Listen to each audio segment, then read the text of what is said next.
Classy people, classy people. There are certain qualities that make classy people to stand out. The way they live, the way they talk, the way they behave, the way they perceive things make them classy. And I have 30 perspectives of classy people. And you can draw your list. You live only once, my friend. And it is good that you harbor those qualities that can make you stand out. Be somebody of qualities that are admirable. One of the qualities of a classy person is predictable.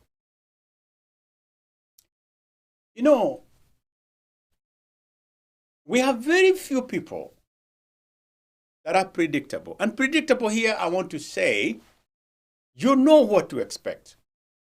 I want to suggest that they are consistent. They are reliable.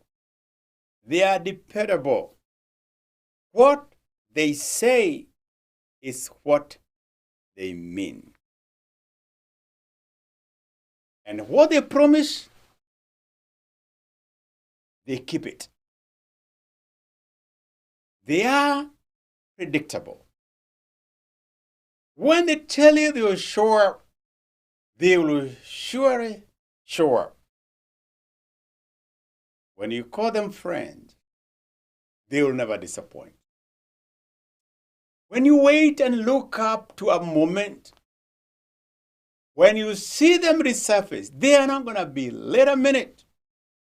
They will show up. Are you a classy person? Are you predictable? Are you dependable? Are you one person that people can rely upon? A classy person, number two, does not take junk. They choose what to listen to. They choose what to eat. One day, I have a friend that I said in passing, we just talking in passing, and I say, I stopped at a gas station and I got a bite from QT. QT is one of the gas stations. Those who are not familiar with gas stations in America, we have a QT. And I said I got a snack. I think what I did was a hot dog or something in that oven. And this person was like, seriously, Dr. Gigi, what did you ate from QT? And I didn't know for a moment what that meant. I think she was just trying to tell me, seriously? Next time you're hungry, don't eat at QT. By the way, there's nothing wrong with you QT. I'm just using an example because if she's listening to this, I would disappoint her by telling her, I've been there again and again. Not for the food, but just a little snack. I think she wanted to tell me that I should know better. I should eat healthy and I should get away from what she may call junk food. And again, I'm just using it as an example. There's nothing wrong with the food from a convenience store. So a classy person does not take junk. And here it's not just about food. It's what you allow to get into you. Sometimes you become so petty. And one way somebody will know that you are a classy person, and again, classy doesn't mean what we usually think is fancy being out there. It's just somebody with good qualities, is to choose what to get into your mind, what to listen, what to read. And I'm sure you have friends who cannot entertain what we call nonsense. Nonsense is not to insult somebody. I come from a background when you tell somebody nonsense, you think you're insulting somebody. It's something like don't make sense. Whatever you're dealing with, it doesn't add up. You're just kind of wasteful, if you may. They don't take junk. That everything you find, you pick. Everybody you see, you are just there. You have to stand out and have certain standards, if you may. Classy people have standards and they have certain gauges. They know I cannot go beyond this level. They have boundaries, if you may. I don't want to get into other qualities. I'm still on the junk. They don't feed on the junk. And the next time you hear somebody telling you of junk stuff, maybe you're not going to tell them you are giving me junk. You know, like when you have a lot of mehe is a local way of saying the gossip, the things that doesn't help you. And when you find somebody feasting on junk, and what they are telling you is junk, then you may want to locate that person and put them in a certain layer. You know, we have all those classification of people that if you want to have some junk or gossip or nonsensical stuff, you know who to go to. Classy people are predictable. They are also go for quality. They don't settle for junk. Classy people also add value. If you ever see somebody who does not add value in your life, run away. What value do you bring in my life? What value do I bring to your life? That makes you somebody of standard.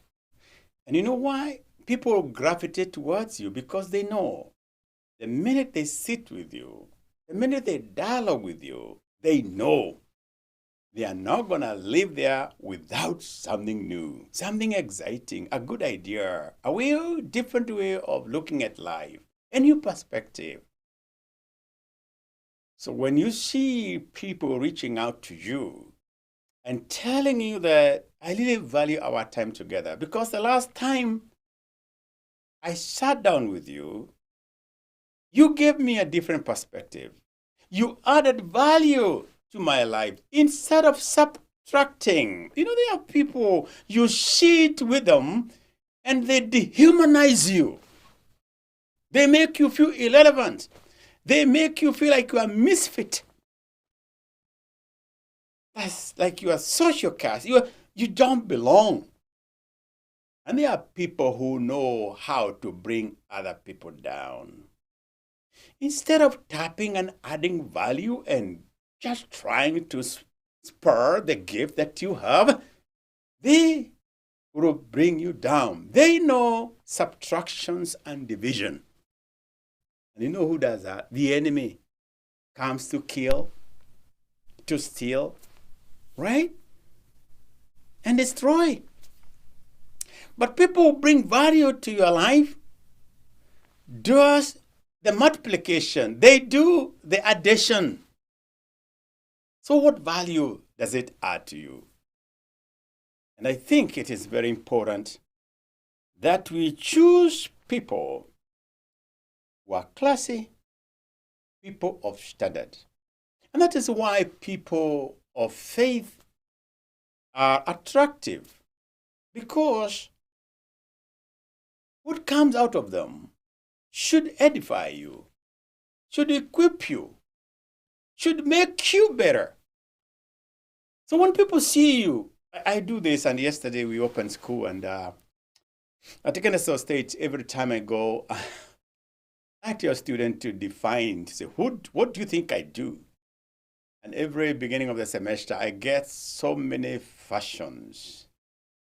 Yesterday was the first day of class, and I had a student who had dropped, and I told him to shush. And I said, you guys who have not Googled me, just look at me and tell me what you think. And a couple of them said I'm an engineer. Somebody said maybe I'm a songwriter.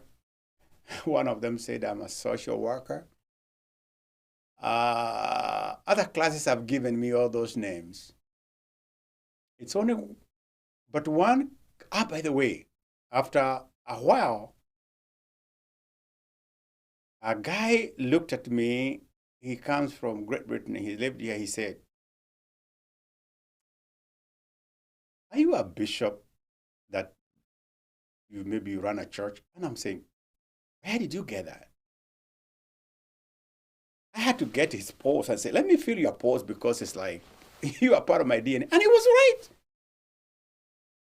Of course, others have said I'm a comedian and all that. So what do people say? And everybody was like, "Oh, is this who you are?" And I told them I'm a preacher man. But within those 7 minutes, after I empty myself, there are a lot of things people can deduce from you, especially if they are keen. When I sit with somebody, I can almost try to guess who you are. And therefore, being classy, being people of standard, you don't even have to say it. You live it. You exhale it. It becomes obvious. Right? So we want to be people of standard. And I want, every time I meet, this is part one of what makes you classy. Today, I've just told you about 3 areas. Predictable. Someone who doesn't take junk, right? And one who has value. That makes you stand out. You are somebody of standard, somebody of good repute.